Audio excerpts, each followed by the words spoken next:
abantu b'Imana Yesu umwana w'Imana amenaho amazi y'ibyombo yaraye amazi y'ibyombo yaraye aragenda kareka yari mu ndobo aragenda kareka ibivuta hejuru by'ibyombo bogerejemo arayafata yacwemaho uruhande rwanjye hari amavide ya zabyeri banywaga babaga bateretse aho hari ibintu byinshi urumva naragahungu nashobora gutafata vide nkari mutera nkiruka nashobora no kumutuka ariko narihanganye nashobora no guhita asezera ariko narihanganye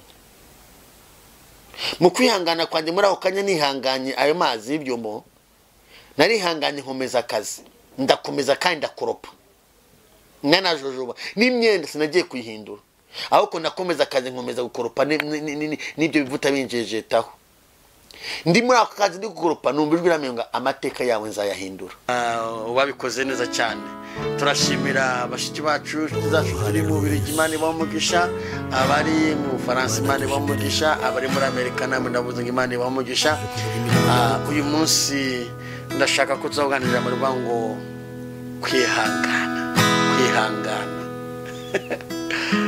amen kwihangana jambo rifite muvuga kwihangana ariko ntabwo ndasoma ijambo ry'Imana ntabanze kuririmba kuko numva hari ubuhanuzi mu ndirimbo burimo burazi hanyuma kandi wowe kurikiye gusengarwa muri kano kanya ushobora gutambutsa ishimwe ryawe urikishije aho ngaho munsi iyo video nifungura urabona ahantu handi washyira comment ukandikaho gashimira Imana ibyo Imana yakoze ugashimira Imana ukayishimira byagira imbaraga kurusha uko wampamagara ukashima kuri telefone umbwira nyine cyangwa ubwira akoze Imana ariko nutambutse ishimwe aho ngaho rizubaka imitima y'abantu benshi hari abantu benshi bazavuga ngo burya Imana iracyakora hari ibintu byinshi washimira Imana kandi ndetse ushaka no kutugezaho igitekerezo cyawe nawe gishizo twakibona nta kibazo inyunganizi mu byo wadufasha byose tukabibona mbahaye ikaze rarika buri muntu wese mubwire ngo twinjiye mu mwanya wo kuranya no guhimbaza nawe repete ihorere mwana w'Imana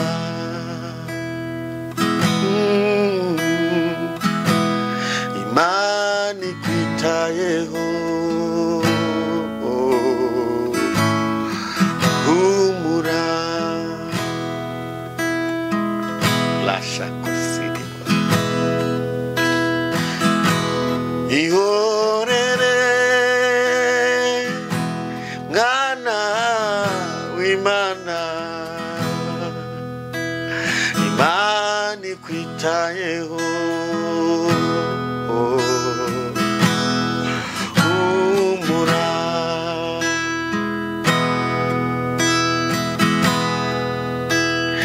ihorere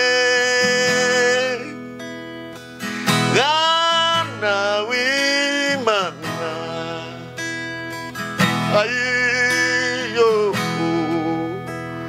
Imana ikwitayeho humura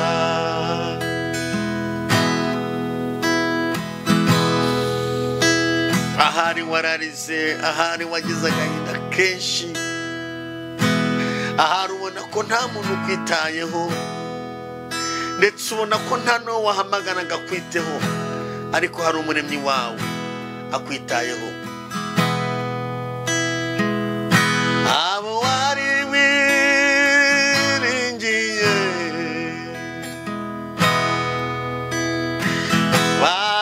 bagerageje kukumvaho gato kuko ari abantu barananirwa abo wari wiringiye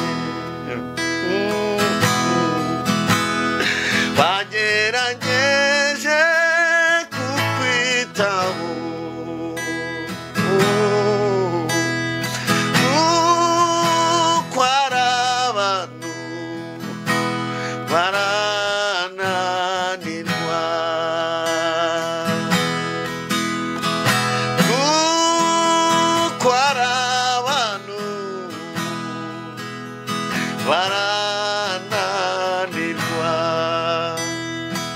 kandi mwiza mando like ihorere mwana w'Imana Imana ikwitayeho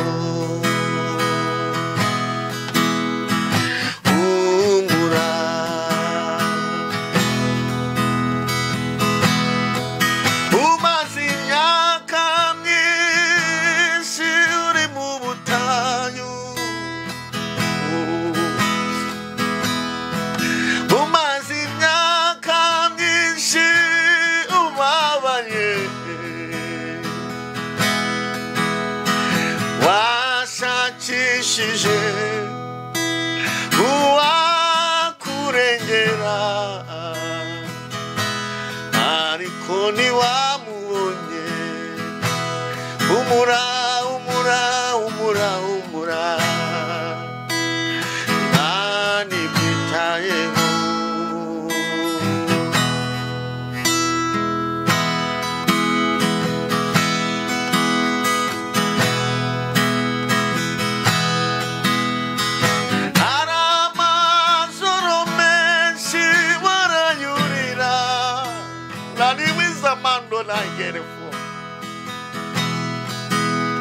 hari ubutayu bwinshi wabayemo ushaka uwakurengera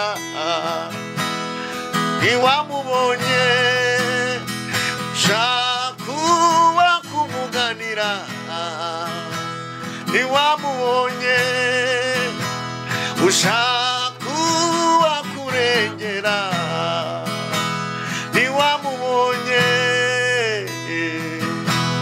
ihorere mwana w'Imana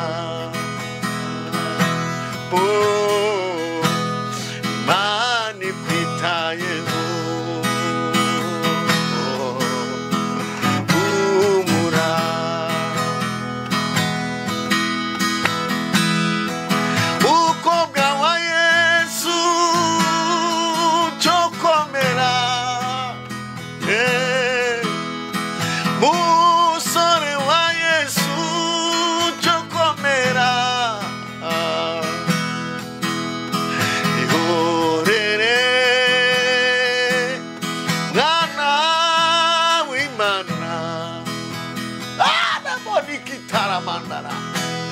Imana ikwitayeho Imana ikwitayeho humura mubyeyi wa Yesu cyo komera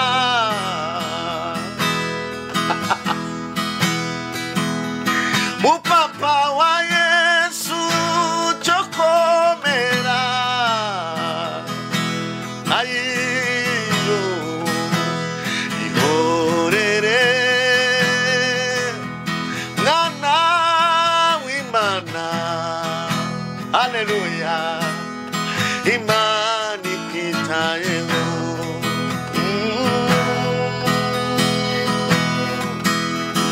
ihorere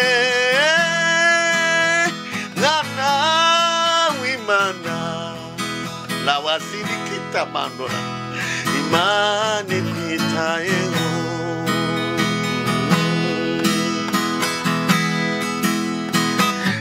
ndabona impundu zivuga haleluya ndabona ikirere gikinguka ndabona agacu ndabona agacu haleluya ndabona agacu ku bantu bayuba kiwini wasika na mandini waya telefoni ndabona ikirere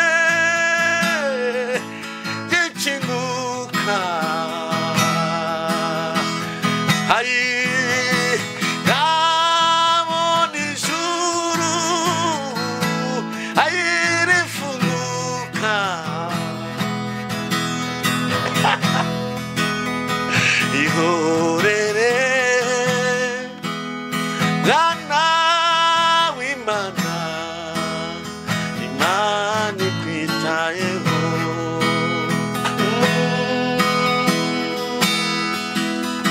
ihorere mwana w'imana imana ikwitayeho ayo wahize uzayahozwa imana ikwitayeho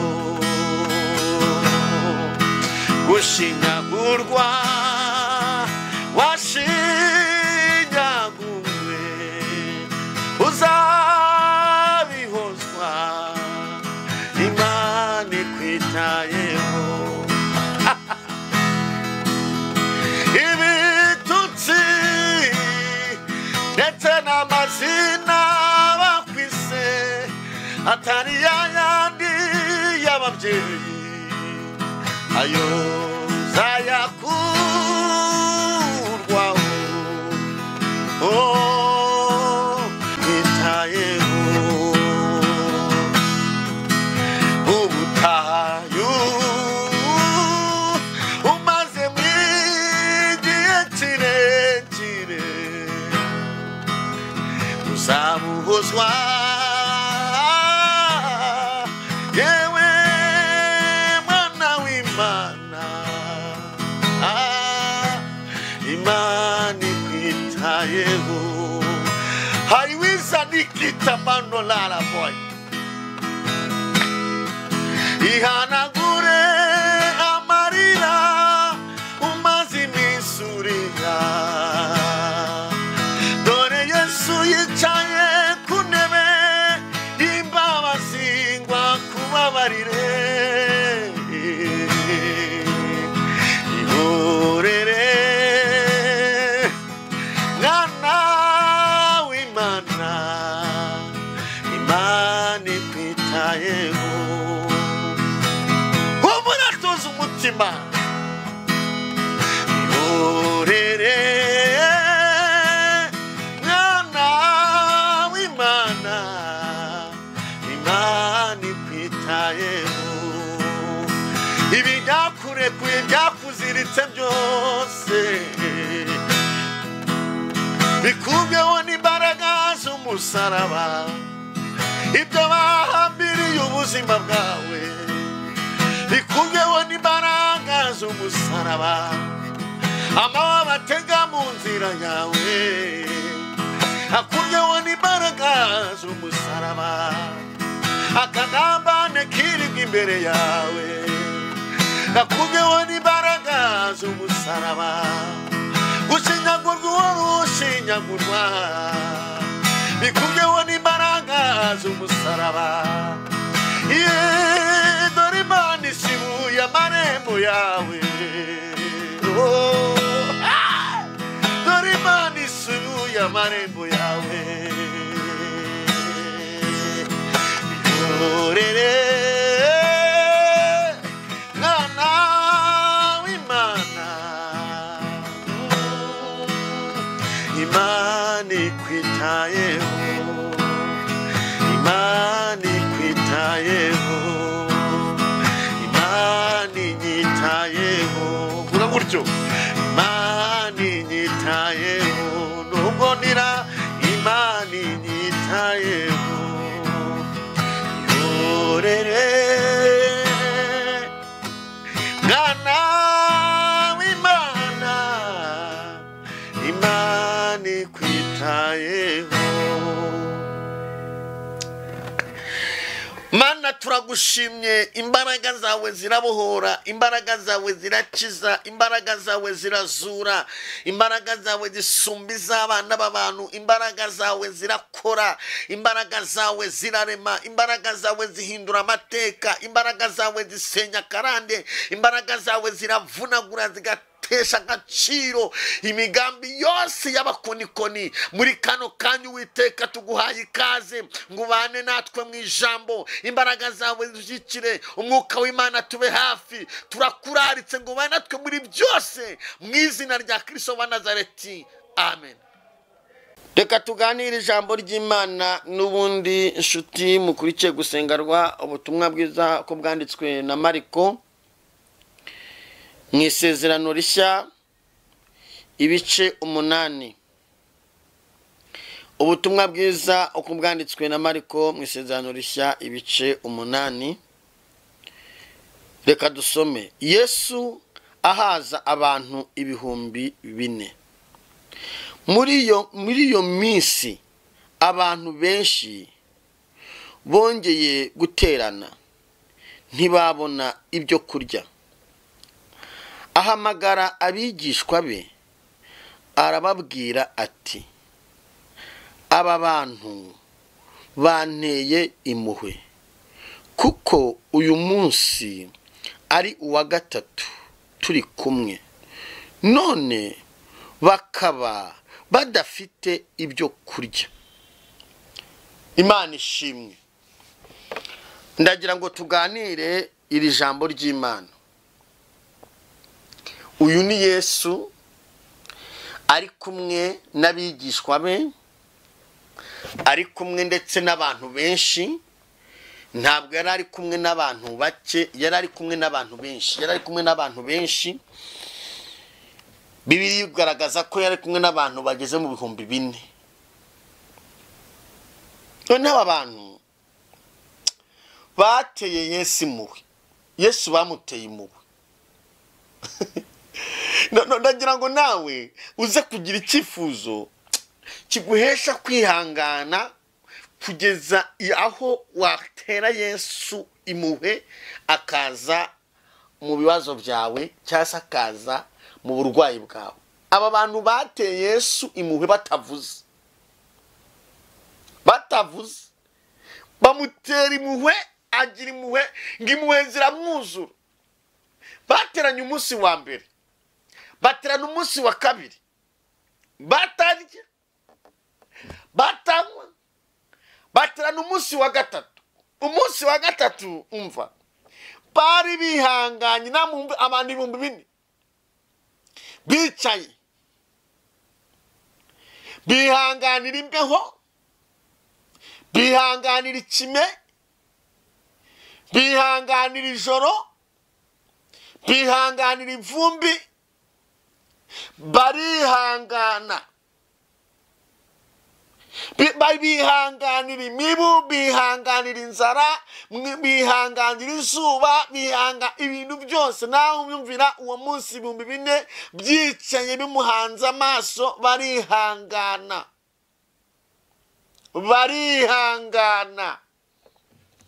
Haleluya, Imana ishimwe. Barihangana. Bihangana umunsi wa mbere, bihangana umunsi wa kabiri, bakihangana amanywa, ntibabone n'igikoma, ntibabone n'amazi, ntibabone n'icyayi. Barihangana kandi bakihangana nta kintu yabijeje. Bamenyeshe ko byari bibabaje. Ntabwo bari mu rusengero, ntabwo bari mu butayu. Mu butayu ni ahantu hataba amazi, hataba n'icyatsi waryamo. Bari ahantu hababaje mu butayu, ahantu hababaje, ariko barihangana bitewe nuko amagambo ari muri Yesu, ibiri muri Yesu, ibyo Yesu ari kubabwira bibateye apeti, byabateye kuryoherwa, bibagirwa ingo zabo, bibagirwa abana babo, bibagirwa iminsi n'ibihe, bibagirwa uduhinda bafite. Barihangana. Imana ishimwe. Barihangana. Umunsi wa kabiri barihangana, umunsi wa gatatu barihangana. Simbizi uko netereza nje nk'umuntu numva ko hari nk'ababa bararambiwe bakavuga ati ntabwo turaza kubivamo, reka tube duciyo. Nk'uko muri kino gihe abantu kwihangana byabananiye, bari kurambika agakiza Yesu bagacaho. bakavuga ati twavutse bavuga ko azazana n'uyu munsi ntiyari yazi, bagacaho. Ihangane ma, ihangane. Yesu mwana w'Imana, murabyumva? Ndarindimo ndi gusobanurira ijambo kugira ngo turyinjiremo, kugira ngo dusenge turyinjiremo. Barihangana. Noneho nyemerera wowe turi kumwe dusenge, nitumara gusenga dufatanye nawe gusenga, twinjire muri iri jambo. Twinjire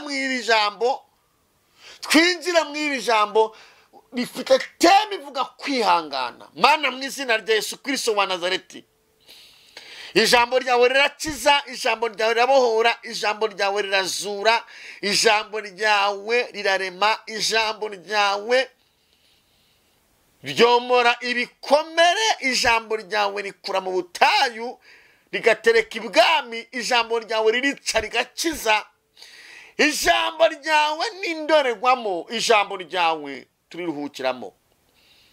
Umuntu wese uzakurikira gusenga rwa n'uwumvishije iri jambo wese, musabiye impano yo kwihangana, kandi buri muntu wese wumvira ijambo ahemburwe naryo mu izina rya Yesu, amen. Ngo barihangana. Imana ishimwe. Yesu ahamagara abigishwa be, arabwira ati niko bakurana ikiganiro. Abigishwa atariko uyu munsi wa gatatu mwigisha wabasezerera bagataha bakajya kurya iwabo. Yije anurisa abantu baragerayo, Isayi irabatsinda mu nzira. Isayi ni inzara ifata umuntu akaba yakikubita hasi akicwa n'isari. Hasi ribaricwa n'isari ko harimo n'abakuze bashobora gutaha kure. Ntabwo bari abana gusa, harimo n'abakuze. Ati abantu baraba ntibazicwa n'inzara. Kandi kumbi muri abari kuvuga gutyo hari abantu bafite imitsima aho ngaho, hari abantu bafite imitsima irindwi aho ngaho, bafite n'udufa aho ngaho duke. Nuko ijambo rivuga hano hari abantu bifite imitsima aho ngaho ageze kuri 7, bafitemo n'udufa aho ngaho bari aho ngaho bicayeho.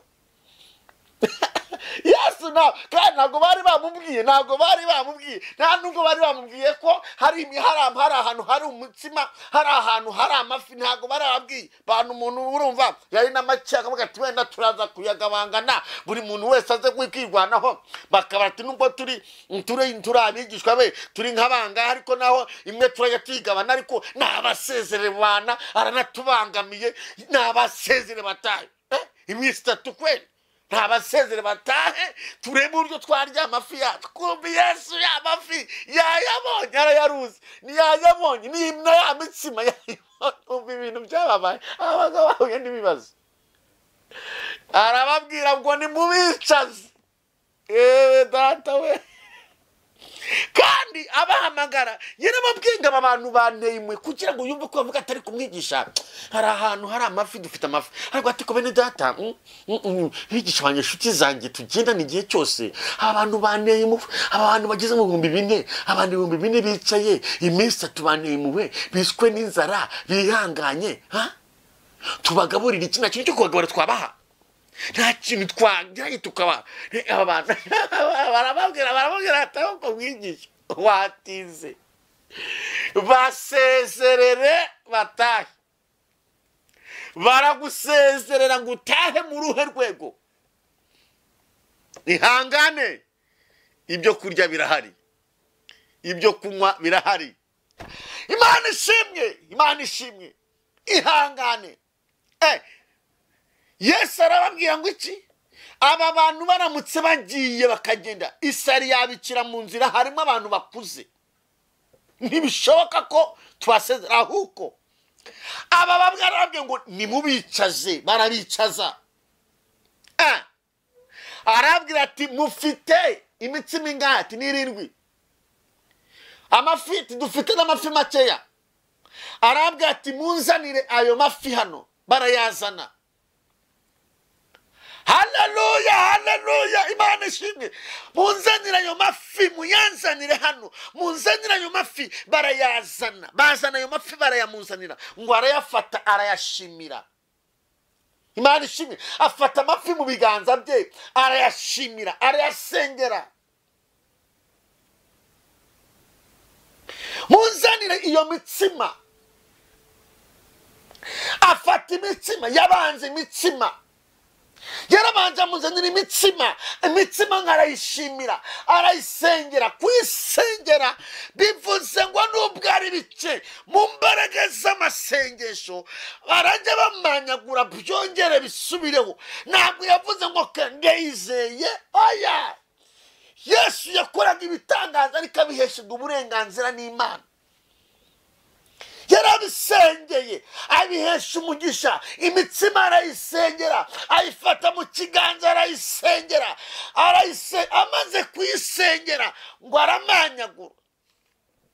Iyo aramanyagura, ahereza intumwa ze, arazibwira ngo nimubashiraho mwabicaze. Barabashira, barariye, bararya, barahekenya. Ariko mene ndatamunkurikiye, nk'umuntu wari warambiwe akivumbura akagenda atariye ku mugati wa Yesu, uyu muntu niyahombye kweli. Nk'umuntu waramba akavuga ati uyu mugabo uvuze amajoro atatu yose uvuga atarekeraho, uyu mugabo uvuga utarekeraho. Nk'umuntu wagiye atabonye igitangaza, atabonye icyo yamwe. Nshuti zagusengarwa, munkurikiye, afata n'imitsima arayisengera, afata n'amafi arayasengera. Bararya, barahaga, bararya, barahaga, bararya, barahaga. Reka mabwire, no muri kino gihe rero naho birakaze, no muri kino gihe birakaze. Uwo muntu agusuye mu rugo, akagusura nk'ubugari buhiye, agasanga nk'ubugari burahiye, urashobora guhita n'imboga zihiye, ugahita ugatare ko uyu muntu yari ari muri gahunda. Uyu muntu uze atari muri gahunda ni uwuhe kweli? Azanwe n'iki? Ugahita usoseka munsi y'intebe, ugasoseka munsi y'ameza, cyangwa ugasoseka munsi y'iki. Ibaze ibyo bintu ntacyo byakungura. Aba bagabo baremeye imitsima barayizana, Yesu arayitubura. Ndashaka kubwira ijambo ryitwa kwihangana. Barariye, barahaga. Muri ubu buzima turimo, ibintu Yesu yakoraga, imirimo n'ibitangaza Yesu yagendaga akora, ibyo bishushanya ubuzima bwa muntu, ubuzima tubayemo, ubuzima turimo. Ntabwo ubuzima turimo ntabwo ari ubutunguranye, ni ubuzima Yesu azi ko duhagazemo. Reka mabwire, nta kintu na kimwe ushobora kugeraho utihanganye.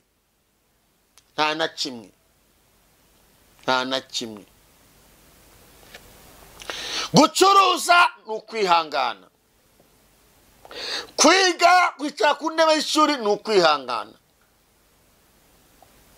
kurambagiza ni ukwihangana, kubaka urugo ukarurambamo ni ukwihangana, kuba pasiteri ni ukwihangana.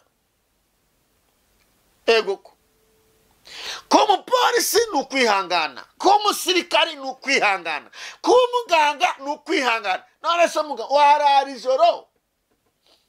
ijoro rirara ukanuye, ucungana n'umubyeyi ugiye ku gise hatarimo kwihangana. ko muganga ni ukwihangana. Guhagarara ku muhanda ugahagararana, uri ku kazi ugahagarara ku muhanda n'aka kantu uhagaze ni ukwihangana. Imvura ikagwa ntawe ujya kugama ni ukwihangana. Ubuzima bwose ni ukwihangana. Kugira ngo uzagire ishinga mu kanwa kawe ni uko wihangana. Kugira ngo uzabe ugomba kubaho ni uko wihangana. Kugira ngo uzemerwe ni uko wihangana. Nta kintu na kimwe wageraho utageza gute utihanganye. Kwihangana. Hey, ngakunda ishuka urebe kucuruza ngo bikunde, ntibishoboka. Urabyuka wihangane, mu mvura iri kugwa wirukanka ujye kurangura Nyabugogo. Kwihangana. Harimo kwihangana. Gutwita amezi 9 ni ukwihangana. Kugira ngo uzakore mariage bataguteye inda, utarushye, utabaye indaya, utangiritse ni ukwihangana. Iyo utihanganye nawe ujya ku muhanda nk'abandi ugatega nk'abandi. Ariko iyo wihanganye wambara agatimba ugahesha umuryango wa gaciro. Harimo intwaro yitwa kwihangana witwaje. Kuko utihanganye umugabo wahamagara ukamukura iryinyo uramuzi.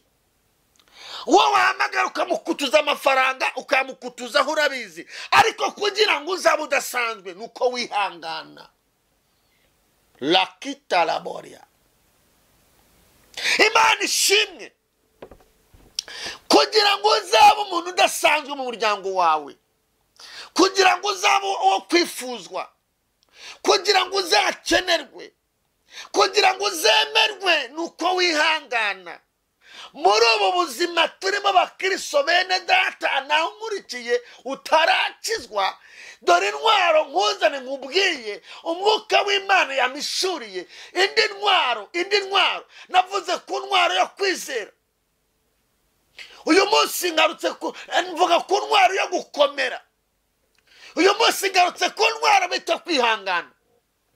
Iyo umuntu akomeye ahita nihangana. Iyo udakomeye ntabwo wakihangana. Urizera, kwizera kukaguhesha gukomera, gukomera kukaguhesha kwihangana, kwihangana kukaguhesha gutegereza ukazagira ku Imana yavuganye nawe.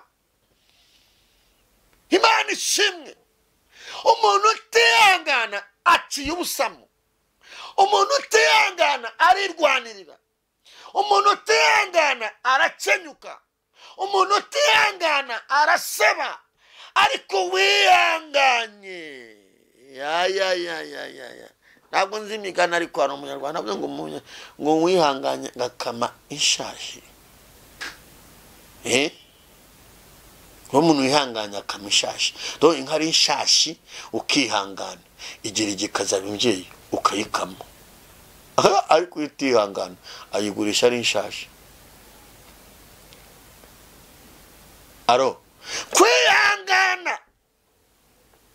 Impamvu uri kuvuga ngo reka wishingire utore indobo n'amakanya ugende, nuko nta kwihangana ugifite muri wowe. Reka iyo ndobo, reka iyo makanya, reka iyo masafuriya urimo gurupanga no kuzanyana nimugoroba. Urajyahe? Ihangane. Urajyahe? Imana ishimwe. Nshuti munkurikiye, bantu b'Imana mukurikiye gusengerwa, ihangane mama. Kugira ngo wubake urugo rukomere uzafatanye n'umutware wawe, ubwire abantu ngo ndashima Imana ko Imana yamereye umugabo agakiza. Nuko ufite intwaro yitwa kwihangana. N'ubu utayifite ntabwo bizakunda, uzajya kuburana gatanya. Ariko nugira kwihangana, kwihangana kuzaguha guca bugufi. Kwihangana kuzaguha kureba kure. Kwihangana kuzaguha kumenya gusenga. Kwihangana kuzaguha kumenya kumwubaha. Kwihangana kuzaguha kumenya kwicisha bugufi, umwubahe, ugendere mu murongo we kugeza igihe Yesu azamufata akamupondaponda. Yesu ajya pondaponda umuntu ubyiyemeza bikarangira. ariko utihangana akorwa n'isoni. Intwaro abantu batakaje benshi ni intwaro bita kwihangana. Reka mbaho urugero mbabwira abantu nabonye bihangana. Ubushakashatsi nakoze abantu nabonye bihangana. Nawe harabuze, ariko muri ubuzima busanzwe hari abantu twakigiraho kwihangana. Ndetse n'igihugu cyacu, ibihugu byose byo ku isi bibavugaho, hakaba umunsi wabo. Nk'ubu turi mu gihe gikomeye cyane cyo kwibuka intwari zarwaniye igihugu, ingabo zacu zarwaniye igihugu, abantu babaye intwari. Nicyo gihe turimo. Hari abantu wakigiraho, abasirikari. Buriya abasirikari barihangana. Nushaka kugira ngo ugire ikintu ufata, uzagira umusirikare nk'inshuti yawe, umugire nk'inshuti yawe, umugire nk'inshuti.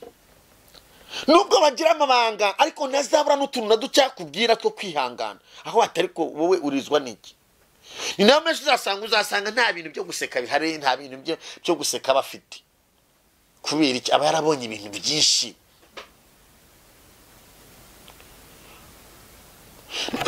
Nuganira nawe mu bintu twagiye ducamo, mu bintu mo twaganiriye, mu buhamya numvishije. Hari abagiye bahura n'intare bakarwana nazo, bakarwana nazo bakazicika. Umusirikare arihangana. Mwumve kwihangana kwabo. Ajya ku rugamba, akajya ku rugamba, arashobora kujya ku rugamba bakarasa abagenzi bareba. Yagira amahirwe yabona uburyo yinyegeza akihisha, arihangana akagumaho. Iyo agize amahirwe akabona akaziyo ko kuba yarwana na haduye akayirangiza, arahindukirana babana akabica akarangiza. Ikindi kimutera kwihangana, kuba abonye imirambo myinshi igiye, ntibimukura mu kazi ke, ntibimukura mu gisirikare cye, ahubwo bimuhesha gushyira amanga, bikamuhesha no kugira ifuhe nyinshi, byinshi cyane. Ntibimumubuza kuba bamwohereza mu kindi gikundi. Baramufata bakamubwira ati subirayo ugeze bagenzi baho mwari mwarwaniye, akabasubizayo. Afite umutima wo kwihangana. Hanyuma mu buzima, ndimo mu buzima busanzwe, arihangana. Ashobora kurara mu mazi ahagaze akihangana, yarara mu ngunguru akihangana, yarara mu kiziba akihangana, yamara ukwezi atarya akihangana. Ibyo bintu byose abiheshwa no kwihangana. Nubwo hari amasomo bamuhaye, na ya masomo yakira bitewe no kwihangana. Muri we ikintu cya mbere yiremamo ni ukwihangana. Aremera akaba mu gipangu cye, akajya kuryama mu mazi, akajya kuryama mu gihuru, akajya kuryama mu kiziba, afite igipangu cye akihangana. Kandi akihanganira abantu bamwe, abantu bamuzi n'abatamuzi. Akihangana akavuga ngo mbaguhanira igihugu cyanjye. Noneho Bibiliya ivuga ikintu muririmbyi, Bibiliya muri iki gisirikare cya Kristo turimo. Ese wari uzi ko ubu ngubu uwitwa umukristo wese baramudemuruza, bamugira demobe avamo? Muri iki gisirikare tubonye imirambo y'abantu benshi bacaho.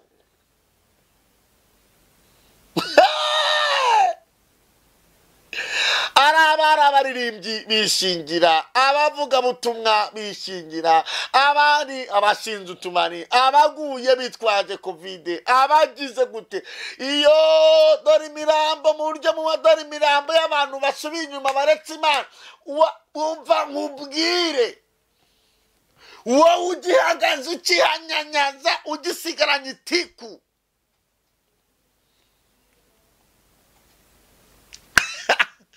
abamugaye bo ntabwo bavuga ngo barangize. Abamugariye bakamugara kubera iki gisirikare cya Kristo ni benshi. Ariko umenye yuko iyo umuntu yamugaye akaba akirimo, hari ibihembo abona. Bakristo bene data, abantu benshi bataye intwaro bitwa kwihangana. Uwo ni umusirikare tubonye wihangana. Imana ibaha umugisha, barihangana. Aca ku mafaranga agaca agatambuka, aca kuri banki agaca agatambuka. Barihangana, bakihangana. Ariko igihe cyazagera, mw'abantu b'Imana mwe, nimba hari ibintu bishimisha, hari igihe kigera akisanga bamushizeho bya bintu by'ibirokoroko hangaha ku ntugu, ibintu hangaha, ibindi hangaha. Ayiwe data we, ayiwe data we, ayiwe ibintu bimeze ukuntu, akisanga yicaye muri ya modoka. Hari amavatiri bajya bagenda mu hano iwacu, wamubona yambaye ugahita uvuga ati warihanganye, dore kwihangana gutera kunesha. No mu buryo bwo mu mwuka, umukristo wihanganye akihanganira imibabaro, akihanganira ibigeragezo, akihanganira ubukene, akihanganira amadene, akihanganira ibiri hanze, akihanganira yicira inzira, akihangana agakomeza akabana n'Imana. Ibisakuza bigasakuza akihangana, bakavuga amagambo akabana n'Imana agakomeza akihangana, bakabivamo agakomeza akabigumamo, bakaba mu gakiza agakomeza akakugumamo. Yedemwe de kosinimo elemanora, nawe hari amapeta ahabwa mu buryo bwo mu mwuka. Niwe uzasanga wanga uriya muntu ni umukozi w'Imana. Uriya muntu ni umukozi w'Imana kubera iki yarihanganye. Wowe wihanganiye bingahe? Wowe wihanganiye bingahe? Byonyine akazi konyine kukihanganira birakunaniye, wirirwa wivovotera akazi Imana yaguhaye kukihanganira byarakunaniye. Imana igutabare. Byonyine wihanganiye bingahe? Ko n'urugo Imana yaguhaye rwakunaniye, wihanganiye bingahe? Kwihangana ni intwaro ikomeye ihesha umuntu kuzagera ku mashimwe, kuzagera kuba intwari, kugira ngo ube intwari y'igihugu, kugira ngo ube intwari mu buzima. Abantu ngo uriya muntu ni intwari. Ikintu barabanjije icyambere ni ukwigirira icyizere. Hari uwacu avuze ngo ni ukugira amahoro mu mitekerereze, akagira amahoro mu mitekerereze, yo mu mitekerereze mu mutwe akagira Yesu umwana. Ugomba kuba waragize kwihanga, kwizera, gukomera, ukihangana. Tele wazini mandole kitarabo, une wasinimo ukihangana. Kucurambiwe iyo habura gatoya umuntu abagiye gutsinda. Kwihangana, ntushobora kwambikwa amapeti utarihanganye. Ntushobora kwambara uriya mwambaro hari ahantu ucuka wabara ukihangana, hari amasaha wirukanka, hari ukugukuba ubuginga bugashira umuntu akihangana. Muri Yesu nawe Yesu aradukuba. Abagabo mwaryamanye ukabibagirwa ugakubwa. Gukubwa. Abo mwajyaga musambana baguhamagara ukabwira ngo narabyibagiwe, nakire Yesu nk'umukiza, nabaye uwa Kristo, ndi umwana w'Imana, ndimo ndajya mu ijuru. Bagatangara bakavuga ngo kweri ni wowe tuzi. basi ngwino rimwe mukambwira oya ukihangana. Ihangane ma nkuzaniye ubutumwa bukubwira ngo ihangane. Kuba barora bagutuka si ikibazo, ahubwo muri ibyo bitutsi hazabonekamo ishimwe umwuka w'Imana arimo ari kugutegurira. Ibyago byawe ni uko utashobora kwihanganira ibyo bitutsi. The cause anymore. Kuba umugabo akuzengereje, kuba umugabo ataha saa 9 z'ijoro, kuba umugabo adashobora kuguha agaciro, kuba umugabo atakubwiye nomero ya banke, kuba umugabo atakicara ngo mujye inama, kuba udafatwa nk'umukozi mu rugo iwawe, ntibikuye ko hariho umunsi muzafatanya gushima. Cunga sana shitani itakuriganya umugisha. Ibyo uri kubona, ibyo bintu biri kukubaho, ni amashimwe, ni ibyirato. Ni umunsi uzajya banga uyu mudamu wanjye naramugoye, ndamugora, ambera umudamu mwiza, ndakizwa. Ariko ubishobojwe no kwihangana. Mbese ko kwihangana kukunaniye, ijuru ryo uzaribona.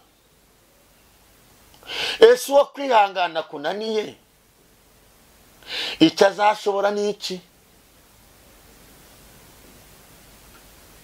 Umva musore, kwihangana kwawe si uko inkumi zidahari, si uko abakobwa badahari, si uko abakwandikira badahari, si uko amaronji utaza haba.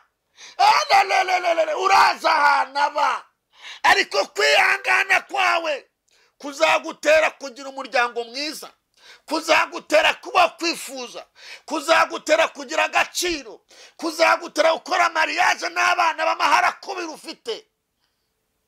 Uzi gukora ubukwe ukajya mu murenge, umunsi wagiye mu murenge aba wateye inda bakazana abana mu murenge. Yewe data twese mwiza we, hari uwo byabayeho namuherekeze, ndavuga ni mwami Yesu, mbega umwaka ubonye. Uzi kuba wambaye kositimu nziza, waberewe bye, wagena imodoka nziza, kubera kutihangana abo wateye inda ku munsi w'umurenge bakazamuka bakaza. Umuyobozi akavuga ati ninde muntu ufite ikibazo, nubwo twari twarababajije kubera kugira ngo tubasezeranye ninde ufite ikibazo. Ukabona barahagurutse ati aba bana nabanza mugubu yazabigenze. Ikimwaro kiramanuka kikakubiza ibyuya kikajya no kubirenge. Ariko umusore wihanganye, umusore wihanganye, umukobwa wihanganye, umusore wihanganye, baramubazaga bakabati mwese ati rwose mu masezeranye kuva mutima taho nanyi nasezeranye ndabizi. Iriya jambo rirakomeye basore. Iriya jambo uzi ko bibaza ukareba inyuma twajya n'umuntu ngerekera ko mbase naho namuteye inda. Mwami Yesu, nanjye narasezeranye ndabizi, nasezeranye kumwima ndabizi. Barayibaza ati nawe ufite ikibazo, ujya kumukumva bwa barakuri kandi nicyo wanakoze. Iyo wihanganye baravuga ati ni umusore, ya ni umusore. Ariko hariho byabaye mw'abantu b'Imana mwe, mbega ibibazo, dore urusaku harundi byabayeho. Hari n'abantu baterwa n'abademu nazo ko bameze. Harundi byabayeho, abakobwa murabe maso, bakobwa murabe maso, abantu basigaye biyita abasore ari abagabo baranasezeranye. Murabe maso bako. Hari uwo byabayeho yarasezeranye n'umudamu we, ku munsi w'ubukwe aterura abana bangahe, aterura abana 4, arabajyana ku murenge, ajyana n'amafoto basezeranye. Umuhungu aca mu gikari aranyegera. Simvuze nahariho, ni ubuhamya ndi kubaha. Kutihangana biragatsinda. uyu munsi muko uri murapanga kwishingira ku mugabo uzi ko afite umugore kubera kutihangana kwawe. Uyu munsi ugwa mu byaha by'ubusambanyi ubizi neza ko ari ibyaha kubera kutihangana kwawe. Wakihanganye ko Imana igiye kuzanira amata ku buzima bwawe. Wakihanganye ko Imana igiye kuzakuvura ibikomere. Wakihanganye. Nigeze nsenga n'umusore ari mu gihugu cy'Ubufaransa, simuvuze sinamuvuga izina ariko yanyemeye kugira ntango ubuhamya bwe. Nsenga nawe ndi gusenga nawe arambwira ati mukozi w'Imana njyewe kwihangana byananiye, ubu tuvugane ngiye kwiyahura. Nanyweye itabi nabyanze gutuza, nanyweye inzoga byanze gutuza, nidoroze byaranze, iki gihugu ndimo nta kintu kimwe mbona, mbigenze gute? Nase namurangivanye ati ni umuntu yima, arambwira ati mbere yuko yahura hamagara uyu muntu. Ndamubwira nti rero mbere yuko wiyahura nkubwira ikintu kimwe, ni wiyahura urabuhimye nde? Ninde muntu urabuhimye? Ndamubaza ufite diplomati imwe se, ebyiri se, eshatu se? Ati narize nararunze. Naha ni mbere yuko wiyahura shaka umuntu uha izo diplome wavunikiye. Ngo wanu ngo nta muntu wazakira. Ni none se ko waravunikiye izo diplome ukaba ugiye kwiyahura bitewe n'ikibazo icyo cy'umuryango kandi kizarangira, urabuhimye urapfa, diplome zipfa ubusa, bari kuzabyara, bari kuzagira abana, bari kuzagira agaciro, bari kuzatera imbere, bari kuzagira icyo umara igihugu cyawe, bari kuzagira icyo umara umuryango wawe. Ni wiyahurura urabuhimye nde? Umukozi ngo pase ngo sengera rwose, ngo umukozi ngo sengera rwose, ngo ndakwinye nsengera ngo nace. Umva ubabwi kwihangana gutera kunesha, kwihangana gutera kugira agaciro, kwihangana bitera kugira icyubahiro, kwihangana bitera kugira umunezero, kwihangana bitera biduhuza n'Imana, kwihangana byakwicazanya n'abakomeye. Ariko umuntu utihangana wahinduka imbwa utihangana. Kwihangana bizakurinda gukenyuka. Lewasi kamando naye mbese urakihangana. Iyo bagututse urihangana, warahombye urihangana, warabenzwe urihangana, we barakubenga ukararurira ukagira ngo uriya muhungu niwe mfura mu bahungu bose. Ubu batari byo, ubu bari byo. Koko je nitiko umuntu umwe arakubenze, isi yuzuye abahungu, urayurira uyirurira amashuka warabajeje ngo umuntu yarakubenze. Ni mfura mu bahungu.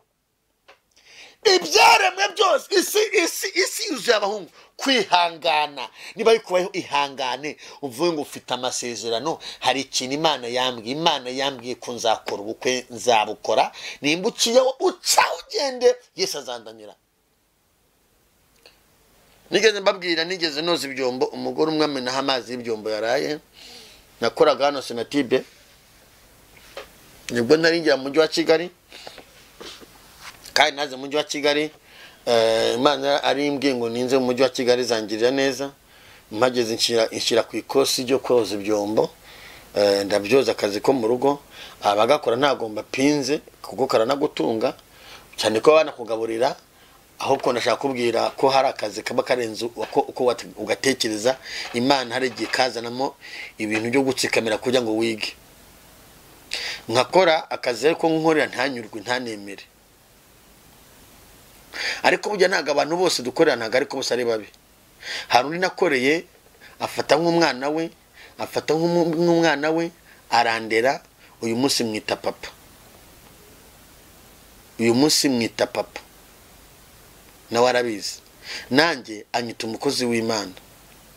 Imana ishimwe. Ariko hari undi nakoreye abantu b'Imana, Yesu umwana w'Imana amenaho amazi y'ibyombo yaraye. amazi y'ibyombo yaraye aragenda kareka yari mu ndobo aragenda kareka ibivuta hejuru by'ibyombo bogerejemo arayafata yacwemaho uruhande rwanjye hari amavide ya zabyeri banywaga babaga bateretse aho hari ibintu byinshi urumva naragahungu nashobora guhita mfata ivide nkarimutera nkiruka nashobora no kumutuka ariko narihanganye nashobora no guhita asezera ariko narihanganye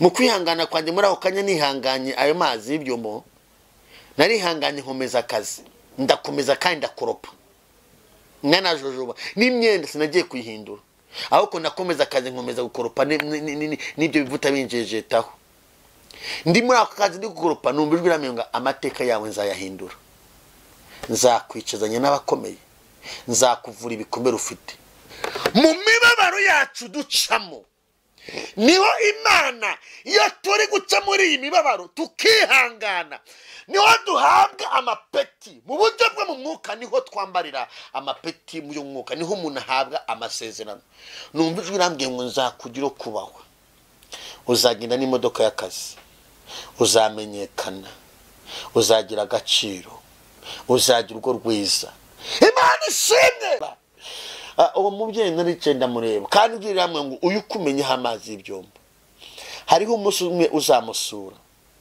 ufite imodoka y'akazi aza kurebe atangara agufungurira igipangu uparike hariho undi munsi umwe uzamusura naramuhananuye naramushyize mu nzu y'icyumba kimwe na saro kugira ngo azamenye ko ari njye utanga umugisha nanjye uwambura nta muntu wiha umugisha Yesu yabiguheje akabikwambura ndaceceka ndavuga ni wasanga ariko akunda umuntu iramo ibyiringiro nimba ari Imana imanuriye nimba ari umwuka w'Imana ntabwo mbizi ndikomereza akazi ariko byarasohoye ibyo byarasohoye hatabuzemo na kimwe icyo kwa namubwiye nti mabuje umenya haye amazi ibyombo ako nta kosa nakoze ngo nuko nkoze ku ntebe gusa intebe zo muri salo ngo nzikoze hino kisa nabi ntabwo kizasaga nabi kwihangana ndabwana umunsi nanzagusura Imana yarangiriye neza ngo guhaza amafiriti yanjye aha ari kurira kwarara umuntu nijoro bwaca mu gitondo impundu zikavuga iyo twihanganiye ibigeragezo ikibazo kiri mu isi ikibazo kiri mu bakristo ikibazo kiri mu bantu b'Imana ntabwo abantu bakihangana abantu barashaka kwirwanira abantu barashaka guhangana umuntu arashaka guhangana nimba ukenye urashaka guhangana umuntu ashaka kwihangana bitera kunesha ihangana uzarya ibihiye ibyo bizaguhagama kwihangana bitera kwemerwa ariko sinimandwa kutsinzwe kandi warugeze ku masezerano yawe narihanganye ndakora akazi kanjye ndihangana Mana ishimwe igihe kirasora nkora ubukwe arabutaha arabureba aza kurunguruka arabureba naha muri etaje Kibagabaga Imana ingirira neza impindura amateka Imana imakazi imvura ibikomere imakazi bakajya bantwara n'abandi bakozi nanjye nkajya mu bandi bakozi bakatwara imodoka y'akazi igihe kiragera kwihangana muri kaka kazi Imana irakagura Imana inyibagiza ibikomere nari mfite umuntu utihangana arakenyuka umuntu utihangana araseba umuntu utihangana arata amahirwe umuntu utihangana arirwanirira umuntu utihangana yiciriye ubusamo kandi hirya y'ibyo byose umuntu yiciriye inzira nta mahoro abisangamo, nta n'umugisha ubisangamo, uhasanga indi mibabaro irenze imvuyemo. Ariko iyo wihanganye urubahwa. Nimba ushaka kubahwa igakwihangana, nimba ushaka kuba kwifuzwa igakwihangana, nimba ushaka kuzagira ahantu ugera igakwihangana. Be kugushukisha 50 ngo usambane kuko watwarira cyangwa se ukaruha cyangwa se ukandura sida igakwihangana. Cumbika muri gato uretane wasini mandola ariko wihangane. Emera ikiro cy'ibirayi ukirye gatatu ariko wihangane. Umva emera ibyo wezenemo, emera urare unywa igikoma ariko wihangane, rarira igikoma ariko wihangane. Ujya uvangwa hari umunsi ntarari igikoma. Dufite abantu bajyaga bakoropa bakanigana za kaminuza bagasuzugurwa bakajya ku ishuri, mfite ubuhamya bwabo, nagiye sengana nabo bakihangana, batama ba mu imiryango yarabakoroneje yarabangize. Hari ukuntu umunani mu muryango bakamugira imbata, bakamugira icyombo, bakamugira akari we woza ibyombo, abari ufura, abari wera imbwa, ibintu byose arabikora mbere yo kujya ku ishuri. Banze ukora ibi ngibi, umuntu akaba mu mibabaro, umuntu baramugize imbata. Uyu munsi hari benshi bandihanganye, uyu munsi bicaye hanezerewe. Ndahanura ubuzima bwawe nubwo abadayimoni bagusakurije, dore intwaro yo kubatsinda ni intwaro yitwa kwihangana. De wesi kamandole ene pala drerevoye. Dufite abantu bakuze ari imfubyi, imiryango yabo yarashize, barihangana. Uyu munsi bafite igihugu akamaro, uyu munsi ni abantu biteje imbere kubera ko bihanganye. Wowe kunaniwe, unanijwe n'iki? Ngo ibyawe birashize, ngo covid iraje birahumbye. Ihangane ikimenyetso cy'uko amarira uri kurira uzayihananirwa n'uko Imana yakwimanye ntiwapfa. Dufite abantu bababaye bakurira mu mashyamba, batabasha kubona izuba, batabasha kubona urumuri, barihangana. Uyu munsi bagena amafewiti. Kwihangana bitera kunesha. Dore intwaro abantu batakaje ni intwaro bita kwihangana. Kandi intwaro wayitakaza usenga, intwaro wayitakaza utanasenga. Kuko usenga areya n'udasenga arayigira. Mbibutse ko gusengarwa ntabwo tureba iby'idini, nta dini tubongamiraho. Nubwo aderesi yanjye ari ADP, ariko nta dini mbangamira, kuko buri muntu wese buri muntu we idini rya mbere, urusengero rwa mbere ni umutima wawe.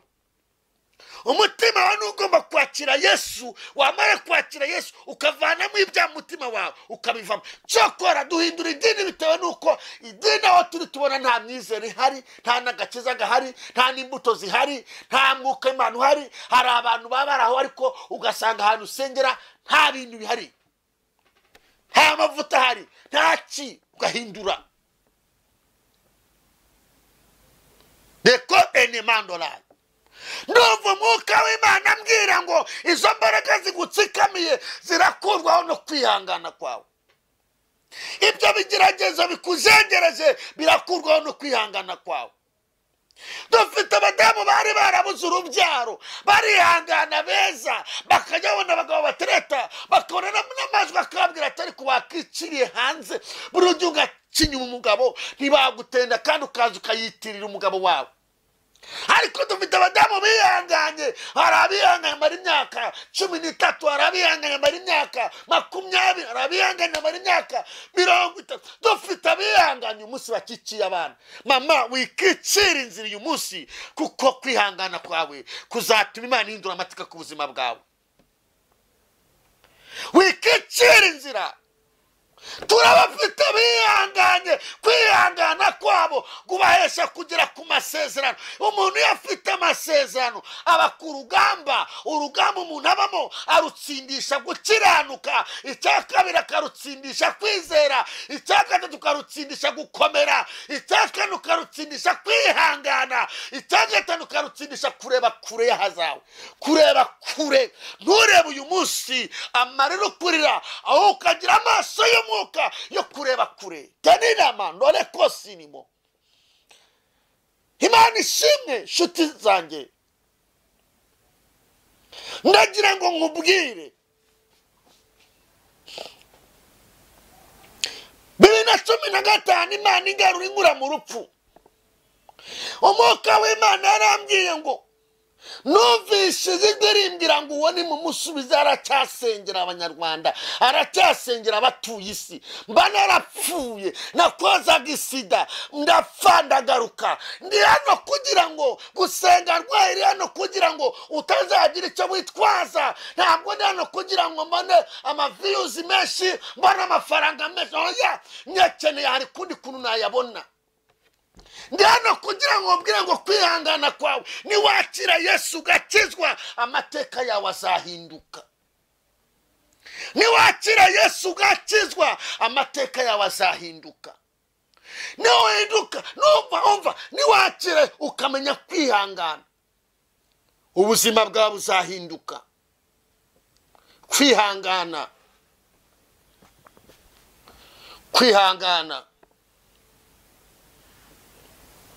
hari umuntu wambaje ngo kuki uri kubyibuha ndamubwira ngiye namaze imyaka myinshi pe 45 ntabwo ari uko njya cyane ariko Imana ajye ngo umwana wanjye uzabyibuha ahubwo kuki uri kubyibuha kuje kubyibuha navuga namaze imyaka myinshi naba nk'agasaza imeze nk'umusaza pe 45 naratagangaye Yesu azanya amahoro mishuri wigituma umuntu agira amahoro gukiranuka ukizera ugakomera ukihangana biguhesha kudasanzwe mu buzima bwawe ntabwo byakunaniye ntabwo wihangana ishuri impamvu ryakunaniye ntiwihangana urugo impamvu rukunaniye ntiwihangana akazi impamvu kakunaniye ntabwo wihangana ibyo byaha ubamo impamvu byakwene kubivamo ntiwihangana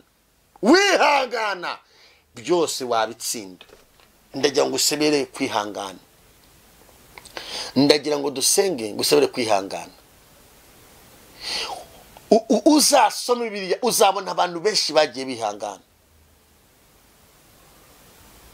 ba Esteri barihanganye ba Morodekayi barihanganye ba Yosefu barihanganye maranje kwihangana ba Eliya barihanganye ba Elisa barihanganye Elisa yarihanganye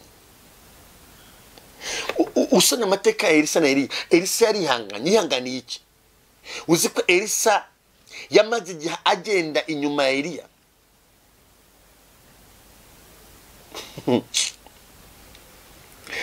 Mwami Yesu kwihangana Elisa yarihanganye amara igihe iyoza ibirenge umukozi w'Imana amwoza ibirenge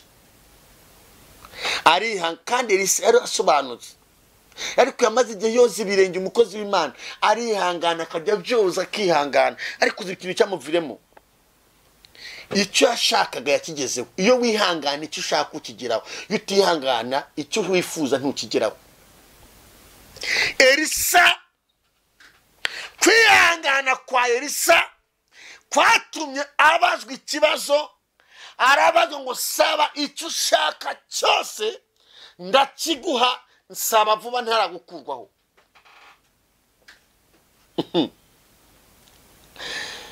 arasaba kuko yarihanganye bajya kuvuga ubutumwa nta mana afite akirirwa yicaye amutegereje kwihangana noneho gusenga birakunaniye kwihangana ubivuyemo gukizwa bivuyemo kuririmba bivuyemo ibintu byose baparitse kwirindura biretse ngo ibigi Imana akubwiye ngo byatinze gusohora kwihangana birakunaniye ngo imyaka ibaye myinshi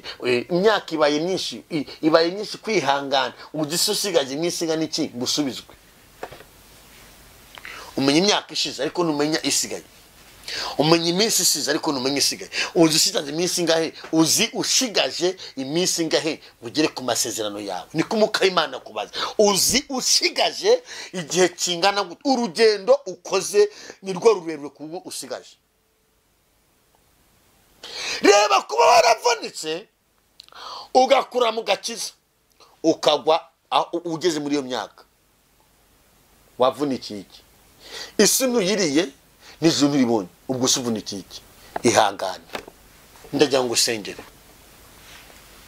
kwihangana bitera kunesha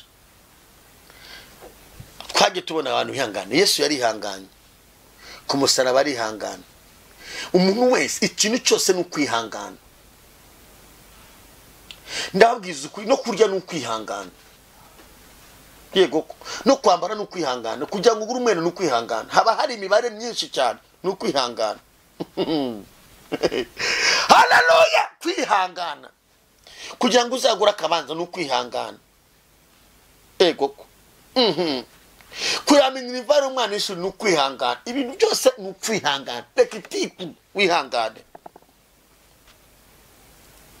ariko byagira ku urubyiruko rutihangana nta kintu rwageraho uridoroga kugira ngo usinzire ube wangije ibihano ubwonko bwawe n'ubuzima bwawe ariko ni wihangana ukihangana ukajya dukeye ejo uzabo kwifuza abantu bazakwifuza uzabo kwifuzwa na bose ubu n'ubuhanuzi bwawe ndagira ngo uhombeke amaso dusenge ubwire ngo Yesu Kristo kuri iyi tariki menye neza ko nari mfite ikibazo cyo kutihangana ariko kuri iyi tariki ufashe icyemezo nongeye subiye mu murongo umpa imbaraga zo kwihangana ubwira Yesu ngo Yesu kandi unkura mu gitabo cy'urupfu unyandike mu gitabo cy'ubugingo kuri iyi tariki ndakwemereye Kristo umpindura umwana wawe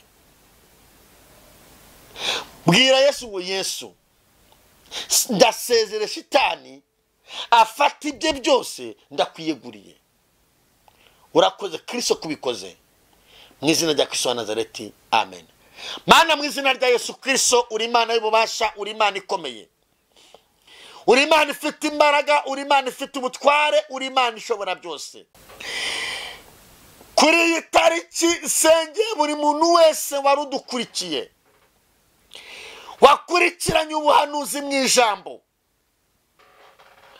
hari abantu bafashe icyemezo cyo kwihangana hari abafashe icyemezo cyo guhinduka bakihangana mbasabiye imbaraga zo gutsinda icyaha mbasabiye imbaraga zo kwihangana mbasabiye imbaraga z'umutima ikintu cyose bagiraho kishaka kubashyira mu byaha ubaha imbaraga zo kwihangana babashe kugitsinda kugira ngo bazambikwe amakamba turere muri ubu buzima bazakira amasezerano bagubwe neza nazaze nanone no mwijuru naho hari andi mapeti bazambara hari amakamba bazambara nsabira abasore kwihangana nsabira ababyeyi kwihangana nsabira abagabo kwihangana nsabira kuba kwihangana nsabira abazi kwihangana buri muntu mu mwanya we umwe kwihangana niyumva bamuvuga yihangana niyumva bamutuka yihangana niyumva byamucanze yihangana naba yaburaye yihangana naba yasuzuguwe yihangana naba yangambaniwe yihangana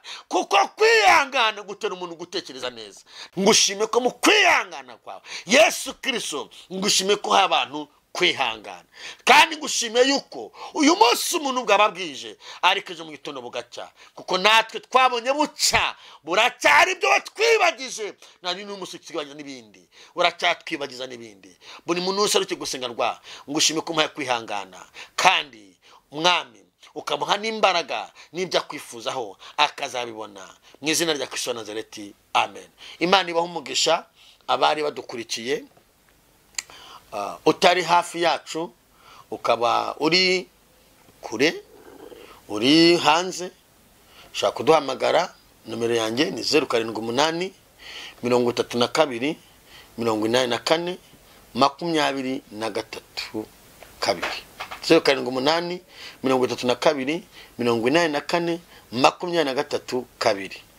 Ukeneye ubufasha, ukeneye kutuganiriza, ukeneye kuduhamagara, wadushaka kuri iyo nomero. Ikindi, wumva wakegera pastor wawe hafi ukamugisha inama, na wamwegera nta kibazo. Imana ibaho umugisha abari munkurikiye muri ku migabane itandukanye y'isi. Ndavuze ngo bye bye. Ikiganiro cyangwa se ijambo ry'Imana nakagaruka. Bye bye. Oh, haleluya Yesu. Mana tuje imbere yawe, tuje kuvuga imirimo yawe ukora.